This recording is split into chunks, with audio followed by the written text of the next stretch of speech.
دیوبند میں ایک پروگرام تھا اور اس کی کچھ ویڈیوز شاید آپ حضرات نے دیکھے ہو۔ اس میں بھی میں نے آغاز یہیں سے کیا تھا کہ طبیعت خراب ہے، اور اتفاق یہ رہا کہ کئی دن کے بعد آج دارالعلوم ندوۃ العلماء میں حاضری ہوئی ہے اور ابھی مسئلہ وہیں اٹکا ہوا ہے۔ تو اس لیے میں بہت زیادہ لمبی گفتگو تو نہیں کروں گا، لیکن چند منٹ آپ حضرات سے گفتگو کرنے کے بعد پھر آپ کے کچھ سوالات ہوں گے تو وہ لوں گا انشاءاللہ۔ میں شکریہ ادا کرتا ہوں اس ادارے کے منتظمین کا، یہاں کے اساتذہ کا، کہ انہوں نے مجھے یاد کیا۔ میں رات آیا تھا دارالعلوم میں اور مقصد یہ تھا کہ حضرت مولانا عتیق صاحب سے مختصر ملاقات ہو، تو میں حضرت کے گھر گیا اور وہیں سے نکل گیا، لیکن کچھ لوگوں نے نکلتے ہوئے پکڑ لیا تھا، اور اس کے بعد چونکہ یہاں آنے کا مقصد ایک شادی میں شرکت ہے، تو وہاں پر حضرت مولانا مسعود صاحب اور دیگر حضرات سے ملاقات ہوئی اور مزید جکڑ لیے گئے۔ تو لیکن بہرحال آپ حضرات سے ملاقات مقصود تھی، مقدر تھی، تو یہ میری خوش نصیبی ہے کہ میں آج اس عظیم الشان ادارے میں موجود ہوں۔ میرا جو تعارف ہے وہ اس حوالے سے ہے کہ بھائی یہ رد الحاد کے میدان میں یہ شخص کچھ کام کر رہا ہے۔ سب سے پہلے میں آپ کو یہ بتانا چاہوں گا کہ الحاد ایک بیماری ضرور ہے، لیکن یہ ایسی بھی نہیں ہے کہ ہر ایک آدمی اسی کا علاج کرنے لگے۔ میں اس نظریے کو سخت ناپسند کرتا ہوں کہ اگر کوئی آدمی کسی کام میں لگا ہوا ہے تو وہ یہ سمجھے کہ اسی کا کام سب سے اہم ہے۔ یہ کام اہم ہے، لیکن جس طریقے سے دین کے دوسرے شعبے اہم ہیں اسی طریقے سے یہ بھی اہم ہے۔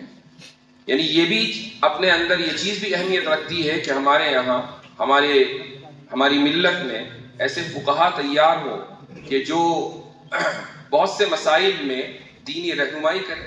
یہ چیز بھی اپنے اندر اہمیت رکھتی ہے کہ ہمارے درمیان محدثین ہوں، مفسرین ہوں، دعات ہوں، مبلغین ہوں، اور اسی طریقے سے جو اس وقت ماڈرن چیلنجز ہیں ان کا مقابلہ کرنے والے ہوں۔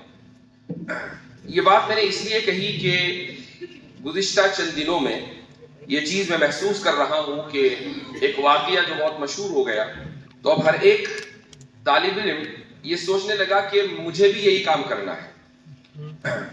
میں آپ حضرات کو صرف یہی کہوں گا، آپ سے تجربے میں کچھ زیادہ میرا تجربہ بڑھا ہوا ہے، اور اس کی وجہ یہ ہے کہ میں 20 سال سے تقریباً کام کر رہا ہوں، آپ میں سے اکثریت ابھی یہاں پڑھ رہی ہے، تو اپنے تجربے کی بنیاد پر میں یہی کہوں گا کہ جس چیز سے آپ کو دلچسپی ہو، وہ چاہے تفسیر کا میدان ہو، اصول تفسیر کا میدان ہو، حدیث ہو، اصول حدیث ہو، وہ فقہ و فتاوی ہو، اس چیز ہی میں آپ کو، اسی میدان میں آپ کو اختصاص کرنا چاہیے، چونکہ ہمیں ہر میدان کے جو اختصاص رکھنے والے افراد ہیں ان کی ضرورت ہے۔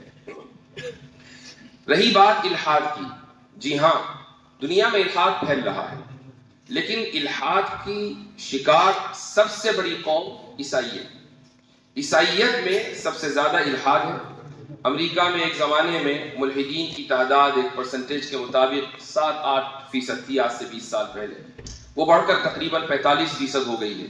تو اس سے اندازہ لگائیں کہ ملحدین کتنی بڑی تعداد میں امریکی معاشرے میں ہیں۔ یہاں کا کوئی ایسا ڈیٹا نہیں ہے، لیکن ایک رف ایسٹیمیٹ ہے کہ 7-8% ہوں گے، اور یہ 7-8% بھی تمام اقوام میں ہیں، صرف مسلمانوں میں نہیں ہے، تمام اقوام میں ہیں۔ اس میں مسلمان بھی ہیں، اس میں ہندو بھی ہیں، اس میں عیسائی بھی ہیں، اس میں سکھ بھی ہیں۔ لیکن اگر میں یہ کہہ دوں کہ 1% بھی ان 7% میں 1% بھی اگر ملحدین مسلمانوں سے تعلق رکھتے ہیں کہ جنہوں نے اسلام چھوڑا ہے، تو اب یہ ضروری ہے کہ ایسے علماء تیار ہوں، چند ایسے علماء سامنے آئیں کہ جو اس میدان کی مہارت رکھتے ہوں اور اس میدان میں جو مسائل آتے ہیں ان کا حل کرنا وہ جانتے ہیں۔ الحاد کی عمارت 2 چیزوں کے اوپر ٹکی ہوئی ہے۔ پہلی چیز ہے لبرلزم اور دوسری چیز ہے سائنٹزم۔ بس میں اصولی گفتگو کروں گا تاکہ آپ کو ایک راستہ مل جائے۔ لبرلزم کی بنیاد 3 اصول ہیں۔ اس میں پہلا اصول ہے اصول مساوات۔ دوسرا اصول ہے اصول ضرر یا اصول مضرت، اور تیسرا اصول ہے پروگریسیوزم۔ یہ تین اصول لبرلزم کی بنیاد ہے۔ اگر آپ کو کوئی شخص ایسا ملتا ہے کہ جو لبرلزم سے متاثر ہے تو وہ یقیناً اس بات کا قائل ہوگا کہ مرد اور عورت کے درمیان مکمل مساوات ہے، بلکہ مرد اور عورت کے درمیان ہی نہیں، چونکہ اس کے نزدیک جینڈر صرف دو نہیں ہے بلکہ کہیں زیادہ ہے۔ یہ جو آج کل آپ LGBT اور ٹرانسجینڈر یہ الفاظ سنتے ہیں، مجھے اس پر یاد آیا کہ ایک مرتبہ میں افتاء کی کلاس پڑھا رہا تھا، یہ غالباً بات ہوگی 2017-18 کی، تو جینڈر کا مسئلہ ڈسکس ہونے لگا، تو میں نے طلبہ سے کہا کہ بھائی ذرا چیک کرو کہ جینڈر کی تعداد کہاں تک پہنچی ہے۔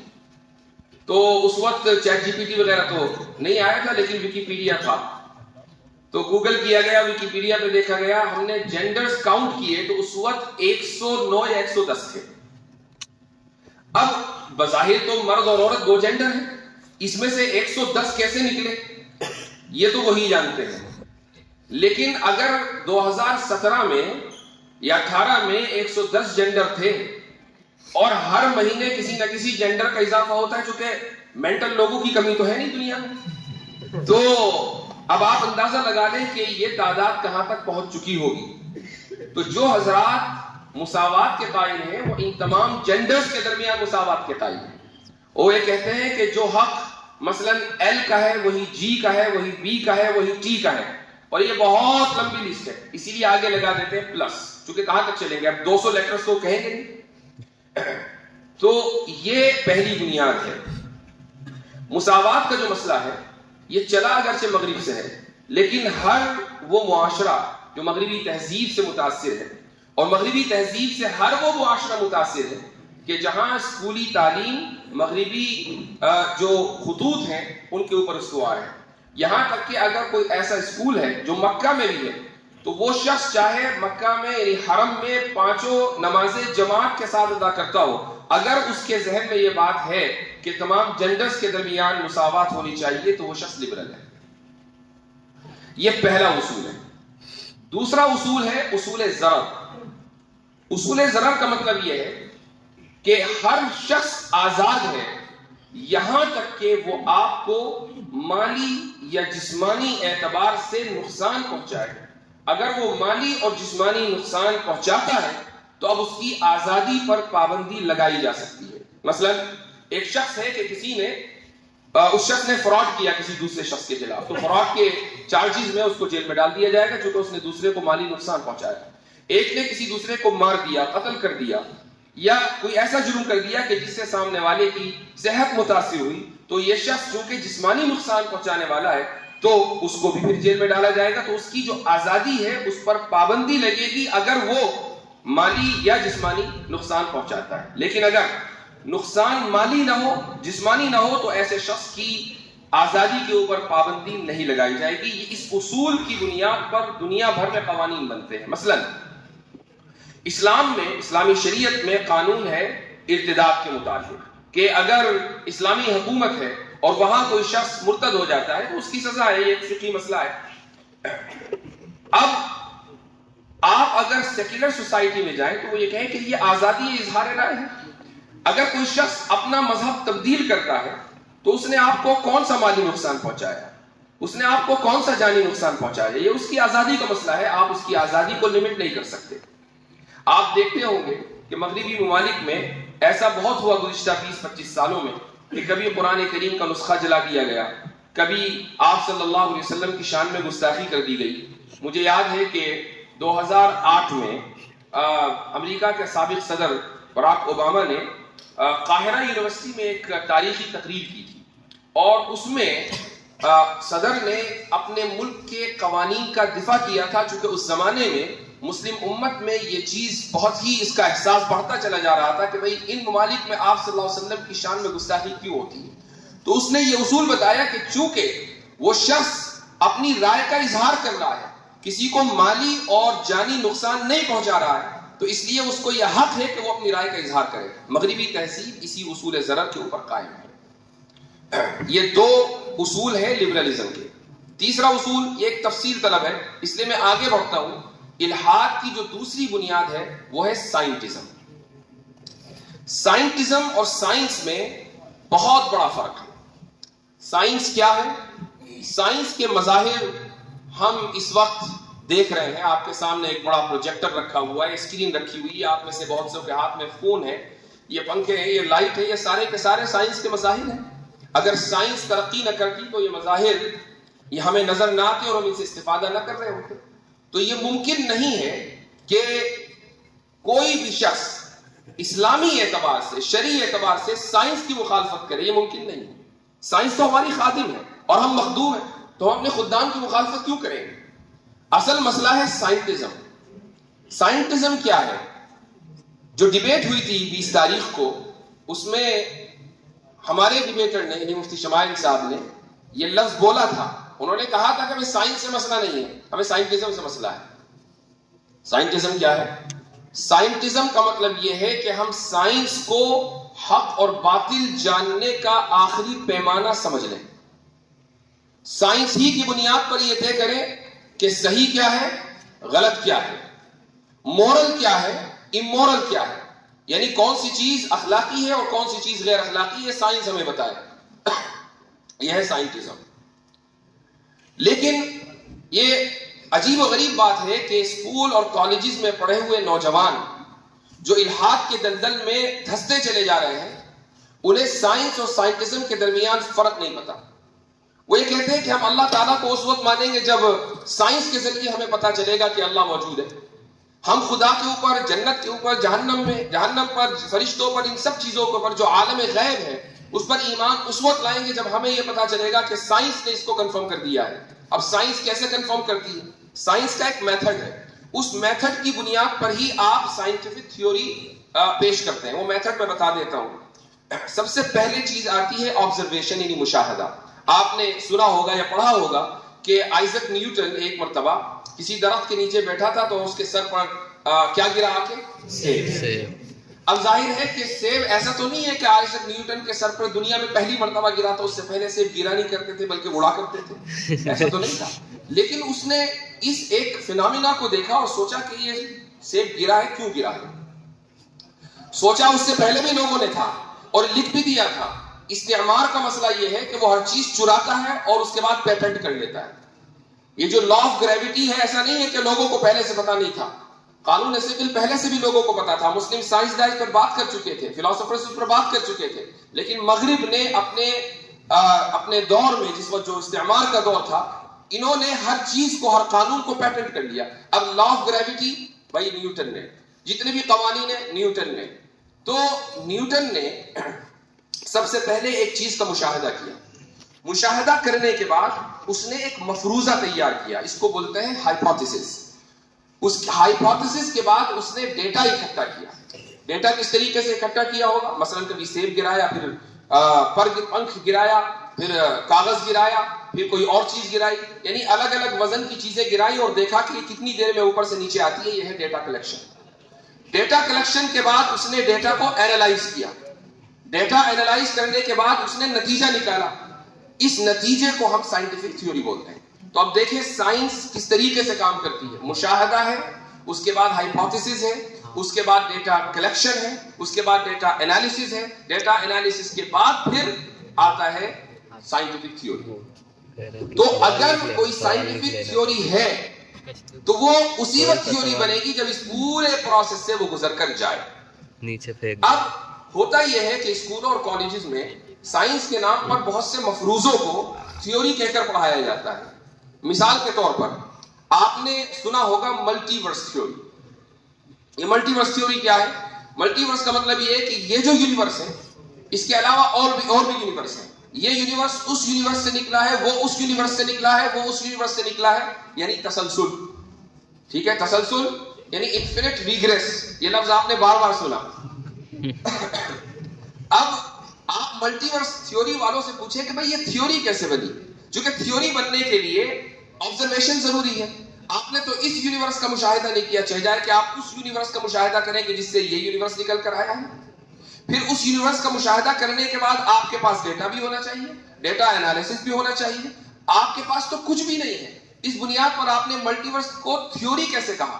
اور تھیوری کا لفظ ملٹیورس کے ساتھ چلا کر اسکولوں کالجوں میں پھیلا دیا گیا اور ان کو یہ بتا دیا گیا کہ یہ یونیورس یعنی یہ کائنات جس میں ہم رہتے ہیں یہ قدیم ہے، یہ ازلی ہے، اس سے پہلے ایک اور یونیورس تھا، اس سے پہلے ایک اور یونیورس تھا، تاکہ خدا کی ضرورت ہی نہ رہے۔ اور وہ بچہ کہ جو سائنس کی کتاب قرآن یا بائبل سمجھ کر پڑھتا ہے وہ یہ سمجھتا ہے کہ بھئی میرا ٹیچر جو بتا رہا ہے یہ کتاب میں جو لکھا ہوا ہے یہ حرف آخر ہے، لہٰذا خدا موجود نہیں ہے، یہ الحاد کی بنیاد ہے۔ تو سائنس کے نام پر بہت سی مرتبہ فراڈ کیا جاتا ہے۔ سائنٹزم یعنی سائنس کو حق اور باطل کے جانچنے کا معیار بنا لینا، یہ سائنٹزم ہے۔ لیکن آپ کسی بھی سائنسداں سے، وہ چاہے آئنسٹائن ہی کیوں نہ ہو، وہ ناسا میں کام کیوں نہ کر رہا ہو،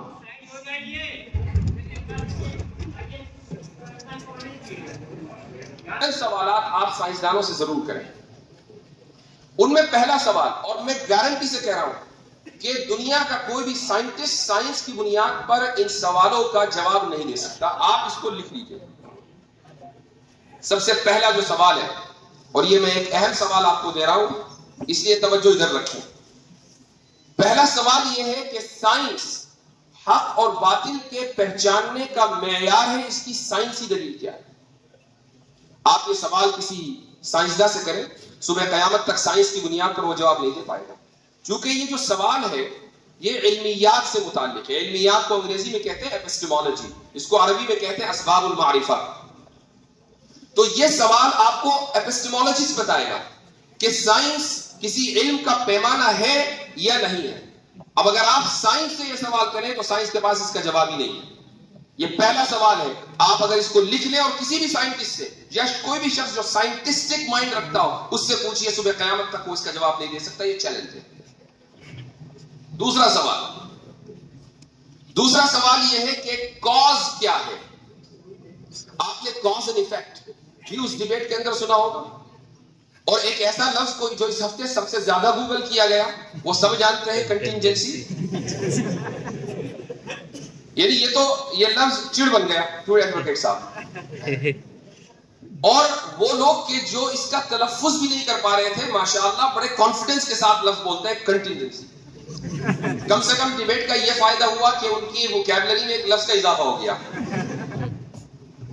یہ جو کنٹینجنسی ہے اس کا مطلب یہ ہے کہ ایک معلول ہے یا ایفیکٹ ہے، اس کا ایک کاز ہے، اس کے پیچھے ایک سبب ہے، ایک مسبب ہے، اس کے پیچھے ایک سبب ہے، پھر وہ سبب ہے، اس کے پیچھے بھی ایک سبب ہے، پھر اس کے پیچھے بھی ایک سبب ہے۔ اس کو بولتے ہیں کاز اینڈ ایفیکٹ۔ کاز کی ڈیفینیشن کیا ہے؟ کاز کسے کہتے ہیں؟ آپ سائنسدانوں سے پوچھ لیجئے، صبح قیامت تک اس کا جواب نہیں دے پائیں گے، چونکہ سائنس کا یہ میدان نہیں ہے، سائنس اس کا جواب نہیں دے سکتی۔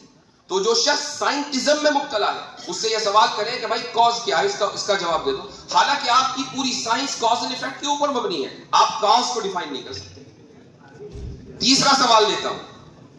تیسرا سوال ہے کہ کیا، ایک انگلش اصطلاح بتا رہا ہوں میں آپ کو اور انشاءاللہ آپ کے کام آئے گی اگر یاد رہی، کیا موڈس پوننس ایک ویلڈ آرگیومنٹ ہے یا نہیں؟ موڈس پوننس یہ انگریزی لفظ نہیں، اگرچہ انگریزی میں استعمال ہوتا ہے، اس کو عربی میں بولتے ہیں القیاس الاستثنائی۔ قیاس استثنائی قرآن میں بھی آیا ہے، لو کان فیہما آلہۃ الا اللہ لفسدتا، کہ اگر آسمان و زمینوں میں ایک سے زائد معبود ہوتے، ایک سے زائد خدا ہوتے تو یہ پورا نظام تباہ ہو چکا ہوتا، پورا نظام بیکار ہو چکا ہوتا، لیکن بیکار نہیں ہوا، تباہ نہیں ہوا، ثابت ہوا کہ ایک سے زائد خدا نہیں ہے۔ یہ استدلال قرآن کا ہے، اس کو قیاس استثنائی کہا جاتا ہے، اسی کو انگریزی میں موڈس پوننس کہتے ہیں۔ اب قیاس استثنائی حجت ہے یا نہیں ہے، سائنس سے پوچھے، سائنس کے پاس کوئی جواب نہیں ہے۔ لیکن اگر آپ سڑک پہ چلتے ہوئے کسی شخص سے بھی کہ جس نے زندگی میں کبھی سائنس نہ پڑھی ہو، فلسفہ نہ پڑھا ہو، علم کلام نہ پڑھا ہو، کوئی کتاب نہ پڑھی ہو، وہ مدرسے نہ گیا ہو، اسکول نہ گیا ہو، اس سے پوچھے کہ بھائی میں اگر اس طرح سے آرگیومنٹ کروں کہ اگر بہت سارے خدا ہوتے اور ہر ایک اپنا نظام چلا رہا ہوتا تو کیا یہ نظام دنیا کا باقی رہتا؟ تو وہ کہے گا ہرگز نہ رہتا۔ یہ استدلال ہر ایک کو سمجھ میں آتا ہے۔ قرآن کے استدلال کی خاصیت یہ ہے کہ ہر چلتے پھرتے شخص کو وہ سمجھ میں آئے گا، چاہے اس کا کوئی تعلیمی بیک گراؤنڈ ہو یا وہ بڑے سے بڑا سائنسداں ہو۔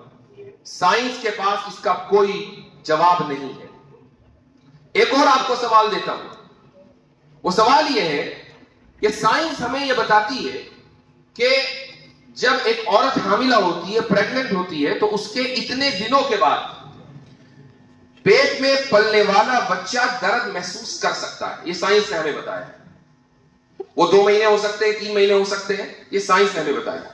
لیکن یہاں سوال یہ ہے سائنس سے کہ کیا جب بچہ درد محسوس کرنے لگے اس وقت ابورشن کرنا اخلاقی عمل ہے یا غیر اخلاقی؟ بچہ جس وقت درد محسوس کرنے لگے، سائنس نے ہمیں بتا دیا.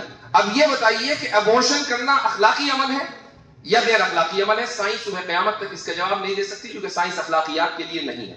جبکہ اخلاقیات کا سوال ہر انسان کا سوال ہے. ہر انسان چاہتا ہے یہ جانے کہ کیا چیز مورل ہے اور کیا چیز امورل ہے. میں اپنے آپ کو اچھا کیسے بناؤں، ہر انسان جاننا چاہتا ہے. سائنس کے پاس اس کا کوئی جواب نہیں. تو جو لوگ سائنٹزم میں مبتلا ہیں ان سے آپ یہ چند سوال کر لیجئے، بغلے جھاڑنے لگے. تو سائنٹزم سے ہمیں کوئی لینا دینا نہیں. ہاں، سائنس ہماری خادم ہے اور ہم مخدوم ہیں، تو ہم اپنے خدام کو کیسے ریجیکٹ کر سکتے ہیں؟ تو سائنس کا جو درجہ ہے اس کو وہ درجہ دیں، اور سائنٹزم کا جو درجہ ہے اس کو وہ درجہ دیں. لہٰذا اگر کوئی شخص یہ کہے کہ میں خدا کو اس وقت مانوں گا کہ جب سائنسی طور پر مجھے دلیل مل جائے، یا عالم غیب کو اس وقت مانوں گا جب سائنسی طور پر مجھے دلیل مل جائے، میں روح کو اس وقت مانوں گا جب سائنس یہ ثابت کر دے کہ غیر مادی وجود بھی ہوتا ہے، تو اس وقت میں ان چیزوں کو تسلیم کروں گا. ایسا شخص سائنٹزم کی بیماری میں مبتلا ہے، اور سائنٹزم خود ایک ان سائنٹیفک بیہیویئر ہے. تو الحاد کی یہ 2 بنیادیں ہیں، لبرلزم اور سائنٹزم. آپ حضرات اگر اس میدان میں کام کرنا چاہتے ہیں، اور جیسے میں نے شروع میں ایک بات کہی کہ ہر ایک کو کام کرنے کی ضرورت بھی نہیں ہے، لیکن ہر ایک کو ایک کام کرنے کی ضرورت ہے، اور وہ یہ ہے کہ اسلام کی عقلی تفہیم و تشریح کیسے ہو. اس کی ضرورت صرف ملحدین کو یا مرتدین کو نہیں ہے، اس کی ضرورت مسلمان کو بھی ہے. آپ کسی بھی معاشرے میں چلے جائیں، جب آپ اپنے علاقوں میں جائیں گے، مسجدوں میں آپ کا خطاب ہوگا، عوامی اجتماعات میں آپ کا خطاب ہوگا، تو لوگ آپ سے سوال کریں گے کہ بھئی یہ مسئلہ تو ٹھیک ہے لیکن کیوں؟ اس کی حکمت کیا ہے؟ اس کی علت کیا ہے؟ اس کے پیچھے وجہ کیا ہے؟ اگر آپ نے اس کی عقلی تفہیم و تشریح کر دی تو سامنے والے کا ایمان مضبوط ہوگا. تو اس چیز کا تعلق ہر ایک سے ہے، اور اسی لیے جب تک آپ اپنے مدرسے کی زندگی میں ہیں، آپ اس چیز کو اپنا نصب العین بنائیں. سب سے پہلے کہ جو کتابیں آپ کے درس میں داخل ہیں ان کتابوں کو آپ پابندی کے ساتھ، توجہ کے ساتھ، مکمل فوکس کے ساتھ پڑھیں. اس کی وجہ یہ ہے کہ اگر آپ کے ذہن میں یہ بات ہے کہ بھئی اس ادارے سے نکل کر ایک شخص نے عالمی سطح پر 2 دن میں شہرت حاصل کی ہے، تو ٹھیک ہے، اللہ تعالیٰ کا فضل ہے، لیکن اس کے پیچھے اس شخص کی کچھ محنت بھی تو ہوگی. ایسا تو نہیں ہے کہ وہ صبح کو اٹھا اور وحی آئی اور ایک دم وہ ڈیبیٹ میں چلا گیا. ایسا تو نہیں ہوا. اس نے پڑھا ہے، محنت سے پڑھا ہے، تبھی وہ اس لائق ہوا ہے کہ وہ وہاں گیا اور اس نے ایک ایسے شخص کو چیلنج کیا کہ جس کی محنت ہے 70 سال کی، جس کی شہرت ہے 70 سال کی، اور یہ اللہ تعالیٰ کا فضل تھا کہ 70 سال کی شہرت مغلوب ہو گئی. اور ایک ایسا شخص کہ جس کی کوئی شہرت نہیں تھی وہ غالب آیا اور 2 گھنٹے کے اندر پورا کھیل ہو گیا. تو اس کے پیچھے محنت ہے. اس لیے آپ حضرات اگر کسی شخص کو یہ دیکھتے ہیں کہ ہاں بھائی ہمارے میں سے ایک شخص آگے بڑھا ہے، تو اس کے سفر کو بھی دیکھیں کہ اس نے کیسے یہ قدم اٹھایا ہے. تو جو آپ کی درسی کتابیں ہیں، جو بھی آپ کے نصاب میں شامل ہیں، جو بھی آپ کے اساتذہ آپ کو پڑھاتے ہیں، یہ ضروری ہے کہ آپ اس کو، ان تمام کتابوں کو نہایت توجہ سے پڑھیں. یہ کرنے کے بعد اب آتا ہے آپ کا خارجی مطالعہ. چونکہ درسی کتابیں صرف آپ کو ایک طریقہ دیتی ہیں، آپ کو بنیاد فراہم کرتی ہیں. بنیاد کے بغیر عمارت بنی نہیں سکتی، اس لیے عمارت میں بنیاد سب سے اہم چیز ہے. لیکن اگر آپ خالی بنیاد بنا کر فارغ ہو جائیں اور کہیں کہ بس اسی بنیاد میں رہیں گے تو ظاہر ہے کہ یہ ناممکن ہے. بنیاد کے اوپر عمارت بنانی ہے، اور عمارت کتنی مضبوط اور کتنی خوبصورت ہو یہ آپ کے اوپر موقوف ہے. جتنا آپ مطالعہ کریں گے، خارجی مطالعہ کریں گے، اتنا ہی آپ کی جو عمارت ہے علمی وہ مضبوط ہوگی، پائیدار ہوگی اور اٹریکٹیو ہوگی. یعنی لوگوں کو اپنی طرف بلائے گی، لوگ چاہیں گے کہ اس عمارت کا وزٹ کریں. یہ تبھی ہوگا نا کہ جب آپ کے پاس مطالعہ ہو، مطالعے کی قوت ہو، استدلال کی قوت ہو، اور آپ کے پاس ڈیلیوری کی پاور ہو. یعنی آپ یہ جانتے ہو کہ میں اپنے علم کو ڈیلیور کیسے کروں. اس کے لیے لسان قوم جاننا ضروری ہے. لسان قوم صرف انگریزی نہیں ہے، ہندی بھی ہے، سنسکرت بھی ہے، اور مقامی زبانیں. آپ کیرلا میں ہیں تو آپ کو کیرلا کی زبان آنی چاہیے، ملیالم آنی چاہیے، تمل آنی چاہیے، انگریزی تو ہے ہی.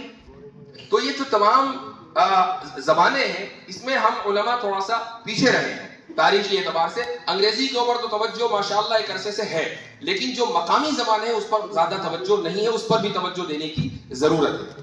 اب خارجی مطالعہ کیسے کریں؟ خارجی مطالعہ اگر آپ مجھ سے پوچھیں، چونکہ آپ مجھے سن رہے ہیں، تو ظاہر ہے کہ آپ یہ چاہیں گے کہ بھئی میں نے یہ سفر کیسے کیا. ابھی رات ایک سوال آیا، ایک صاحب نے مجھ سے سوال کیا کہ آپ اس میدان میں کیسے آئے، کیوں آپ نے اس میدان کا انتخاب کیا. تو میں نے ان کو جواب دیا کہ میں امریکہ میں ایک دن درس دے رہا تھا عقیدے کا اور کتاب تھی شرح عقائد. یہ کتاب کا نام میں اس لیے بار بار لیتا ہوں، اب یہ کتاب غالباً ایسا ہوگا کہ میرا نام اور کتاب کا نام لازم ملزوم ہو جائیں گے، مجھے اس سے ڈر لگتا ہے. تو یہ میں کتاب پہلی مرتبہ پڑھا رہا تھا، تو کچھ طلبہ نے جو ہائی اسکول اور انٹر کر چکے تھے، امریکہ کی بات ہے، انہوں نے مجھ سے کچھ سوالات کیے. یہ سوالات کتاب میں موجود ہوں گے لیکن میں سمجھ نہیں پایا، اور مجھے بڑی یعنی ذہنی ٹینشن ہوئی کہ بھائی بچے سوال کر رہے ہیں اور میرے پاس جواب نہیں ہے اور کتاب میں بھی نہیں ہے جو مجھے نظر نہیں آ رہا ہے. تو کیا واقعی یہ آؤٹ ڈیٹڈ ہے؟ کیا ان کتابوں کو نہیں پڑھانا چاہیے؟ میں نے کتاب اسی دن بند کر دی. میں نے کہا بھائی پہلے مطالعہ کریں گے اس کے بعد پڑھائیں گے. میں گھر گیا، گھر میں لائبریری تھی، وہاں حضرت نانوتوی رحمہ اللہ کی ایک کتاب اتفاق سے مجھے حاصل ہو گئی. یہ کتاب تھی انتصار الاسلام.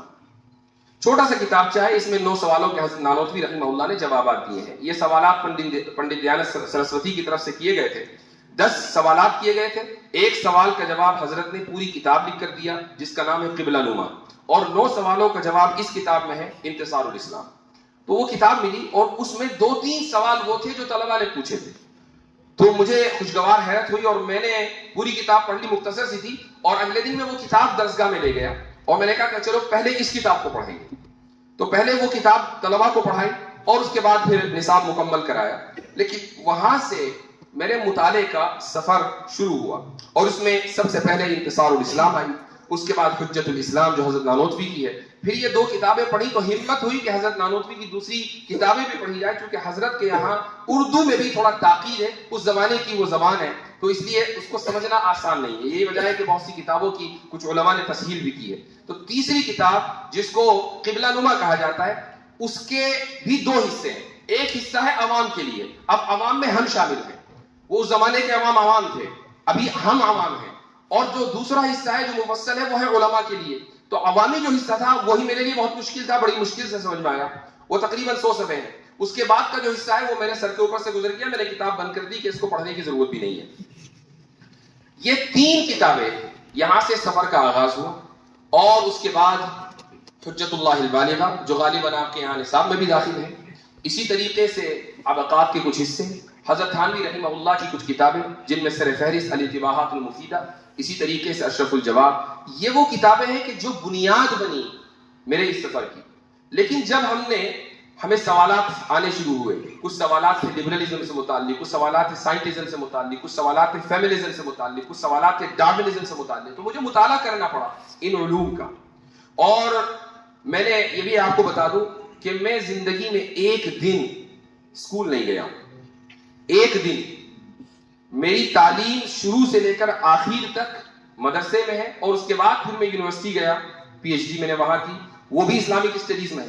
تو میں نے اسکول میں کبھی سائنس نہیں پڑھی ہے، کبھی بایولوجی نہیں پڑھی ہے، کیمسٹری نہیں پڑھی ہے، میں نے فزکس نہیں پڑھی ہے، اسکول میں کچھ نہیں پڑھا.